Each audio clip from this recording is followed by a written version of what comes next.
7h, 9h, Nikos Aliagas sur Europe 1. David Abiker, donc Nikos, pour la revue de presse. Bonjour David. Bonjour Nikos, bonjour Céline et bonjour à tous. Bonjour.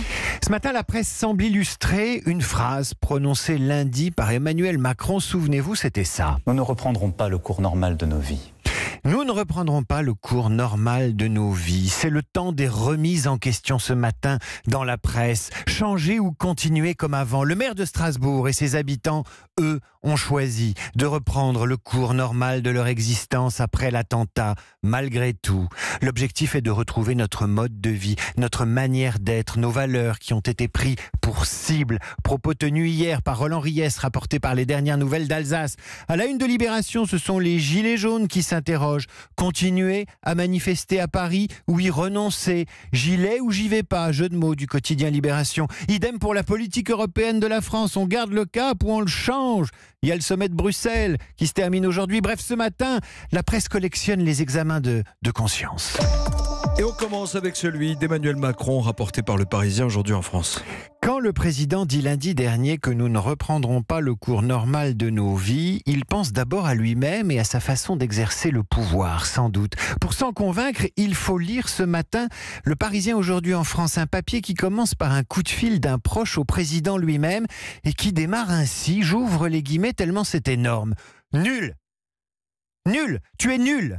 Rapporte Le Parisien aujourd'hui en France, sans dire qui est ce fidèle du chef de l'État qui lui parle aussi directement. Et le quotidien d'expliquer comment Emmanuel Macron, rudoyé par ses soutiens, a mûri son intervention de lundi. Il n'a quasiment pas accordé de rendez-vous, mais échangé des dizaines et des dizaines de SMS. C'est la première fois qu'une crise gouvernementale est gérée par texto, sourit un macroniste. Le président a surtout consulté des vieux briscards de la politique, Jean-Paul Delevoye, Richard Ferrand, mais il a surtout travaillé seul, s'est méfié des pressions de Bercy et de ses technocrates pour préparer son intervention.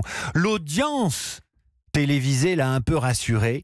Il n'est pas hollandisé, mais un ami prévient, s'il ressort une phrase à la con, cette fois ça comptera double. Remise en question également dans le journal Libération. Libération qui met au jour une sorte de flottement chez les gilets jaunes sur la poursuite ou non du mouvement. On se tâte sur les ronds-points après les annonces du président et l'attentat de Strasbourg.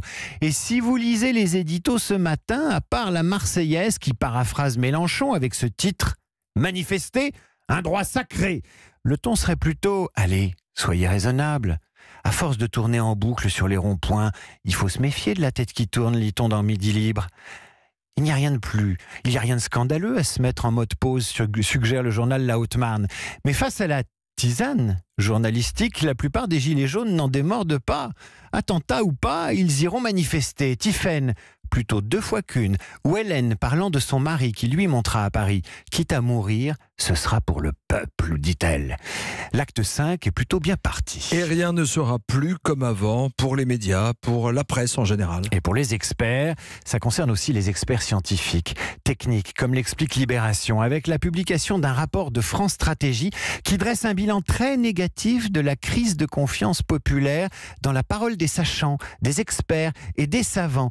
Diagnostic assez proche dans Les Échos, avec une tribune signée par un certain Laurent Guimier, vice-président d'Europe 1, et son conseiller Guy Birenbaum, bien connu de nos services. Ils publient tous les deux un texte intitulé « Notre média culpa ». Jeu de mots, mais mea culpa. Texte qui dit lui aussi qu'avec cette crise, les médias ne pourront plus reprendre le cours normal de leur vie. Défiance, manque de proximité, déficit de représentativité, coupure avec le terrain, tous les éléments à charge du procès fait rituellement aux médias depuis des années y passent, procès décuplé par l'émergence des réseaux sociaux. Battre sa coulpe, oui, mais quand même avec un objectif, redevenir un médiateur fiable, équitable et proche des publics. Nikos, vous allez passer encore plus de temps sur les ronds-points. Ce ne sera pas une journée, mais une semaine.